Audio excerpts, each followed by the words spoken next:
ngobrol sih sebenarnya kayak ini harusnya bisa meningkatin dari sisi transaction value ya, karena kan kalau kita lihat kan dulu historically kan kita bisa belasan triliun, cuman kalau kita lihat belakangan itu kayak transaction itu di bawah 10 triliun. Nah, jadi ini harapannya dengan timeline frame yang lebih panjang ya, harusnya kita akan ada transaksi ya yang mengalami peningkatan karena somehow kan kalau dari sisi fundamentals kan mungkin nggak terlalu sering trading gitu, cuman kalau dengan trading dengan jam waktu yang lebih panjang, opsi pun akan lebih banyak. Jadi itu harapannya lebih positif. Walaupun sebenarnya mungkin awal-awal ini belum terlalu kelihatan ya. Karena kalau kita lihat kan ini ada sedikit concernnya adalah kalau ketika momen lebaran atau misalnya lagi bulan puasa, itu biasa transaction value emang nggak terlalu signifikan gitu. Cuman nanti kita lihat kalau seandainya udah normal setelah dari momen Ramadan itu harusnya bisa dorong transaksi kita kembali ke level double digit ya. At least bisa di atas 10 triliun. Oke, kita akan lihat juga begitu ya setelah Hari Raya Idul Fitri kembali lagi ketika jam perdagangan kembali dibuka, hari perdagangan kembali dibuka, seperti apa mungkin ya responnya. Ya sekali lagi terima kasih Pak Niko, kemudian dari Anda Mas Reza begitu ya, terkait dengan hal ini tanggapan Anda seperti apa untuk aturan baru dari Bursa Efek Indonesia? Bukan baru sebetulnya ya, kembali ke masa sebelum pandemi seperti apa? Oke, terima kasih. Saya juga setuju sih sama pendapat dari Mas Niko tadi. Jadi kalau tambahan dari saya, mungkin market itu ada rasa uncertainty juga saat ini, makanya market itu kan juga tidak suka dengan ketidakpastian. Jadi keputusan untuk berinvestasi itu mereka akan khawatir kalau misalnya pasar itu masih tidak pasti, kayak perbankan AS kemarin masih ada yang kolaps. Akhirnya hal-hal faktor-faktor tersebutlah yang menjadikan investor masih belum berani untuk masuk pasar kembali. Seperti itu, Oke, Mbak.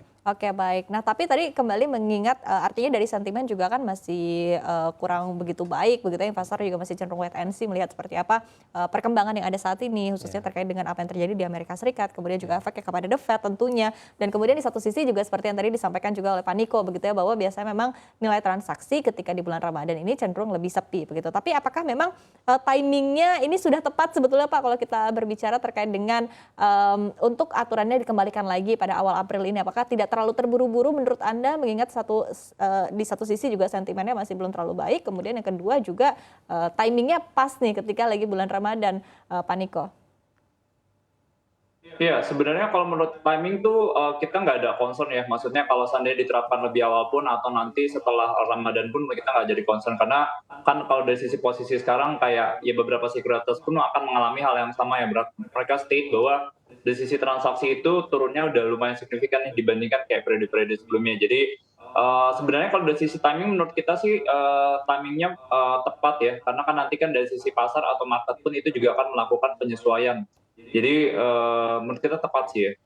Oke, oke baik. Tapi apa yang dibutuhkan lagi nih oleh para pelaku pasar begitu? Apakah memang sentimen sedikit banyak juga berpengaruh begitu kepada nilai transaksi kita sebetulnya di pasar reguler, atau justru memang sekarang sudah mulai ada pergantian nih, sudah mulai ditinggalkan lagi nih pasar modal kita begitu oleh para pelaku investasi, apalagi investor asing begitu, mengingat kita lihat juga sentimennya di dalam negeri mungkin juga kurang menarik begitu, meskipun sekali lagi secara fundamental kita masih baik-baik saja. Seperti apa Anda melihatnya, Pak Niko? Iya, sebenarnya kalau buat dorong transaction value ya, mungkin yang lebih paling signifikan tadi Mas Reza juga udah ngasih hints ya, state bahwa kalau kita lihat kan market sekarang ini kan lebih uncertainty-nya lagi lumayan tinggi. Hmm. Posisi pasar tuh lebih wait and see karena biasanya kalau kita lihat emang mood-nya sekarang kalau di regional itu lagi lumayan positif gitu ya. Amerikanya bagus, Eropanya bagus. Translasi resiko sistemik perbankan financial collapse kemarin tuh udah sedikit mengalami penurunan. Cuman tetap sama bahwa mereka coba lihat nih kira-kira, karena ibaratnya kemarin kan udah sedikit ada contagion ya. Awalnya itu state dari kayak Silvergate ke Silicon Valley ke Signature Bank. Dan ini masa transisi nih, jadi kita nggak bisa assume bahwa market itu udah di posisi yang sebenarnya udah lumayan positif dan akan bullish. Karena biasanya ketika marketnya itu lagi trennya lagi bullish, itu transaction value itu juga akan positif gitu. Jadi ketika outlooknya positif, marketnya bullish, itu transaction value akan support. Cuman sekarang itu market itu lebih sideways gitu ya kita lihat Ya. ya. Nah, jadi itu sih sebenarnya. Jadi once kalau kita lihat dari sisi uncertainty-nya udah lumayan stable ya. Plus kalau seandainya The Fed itu juga nggak terlalu agresif lagi naikin suku bunga karena kemarin kalau kita lihat terakhir kan statementnya Jerome Powell state bahwa suku bunga itu dari sisi Fed itu udah mendekati tahap akhir kenaikan suku bunganya. Jadi once dari semua risikonya itu udah price in, kita lihat harusnya akan ada ruang atau katalis positif ya dari sisi market buat di Indonya. Oke. Cuman kita appreciate sih ya, karena kalau kita lihat sih sekarang kalau dari sisi foreign, posisinya lebih berani dibandingkan posisi minggu-minggu sebelumnya. Karena kebetulan kan kemarin net sell, cuman kalau berapa hari kita lihat di minggu kemarin itu transaction inflow-nya lumayan bagus gitu ya. Jadi apalagi yang kita lumayan appreciate itu adalah sekarang dari sisi nilai tukar rupiahnya. Jadi posisi nilai tukar rupiah itu kan sempat 15.500, sekarang dari bawah 15.000. Nah, itu yang menurut kita dari sisi pasar atau investor harusnya akan lebih punya stance nih, akan lebih punya confidence untuk masuk ke marketnya.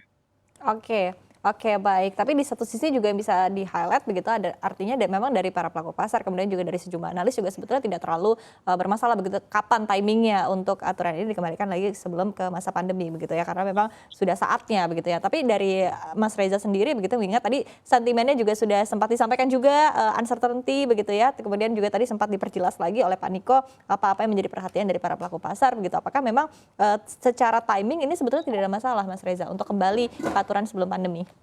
Kalau menurut saya sendiri, kalau tadi kan Mas Niko udah memberikan perspektif dari sekuritas ya. Kalau saya sebagai investor retail, berinvestasi dengan ketika adanya jam perdagangan lebih panjang itu juga menjadikan hal positif untuk saya sendiri. Karena waktu tradingnya bisa jadi lebih lama dan juga lebih fleksibel. Kalau misalnya, apalagi kita sebelumnya dari jam 3 nambah kayak 1 jam, wah lumayan banget kan itu jadinya kayak kita bisa kiranya udah tutup ternyata masih sempat nih beli kayak gitu. Terus itu sih kalau concern dari saya terkait hal tersebut.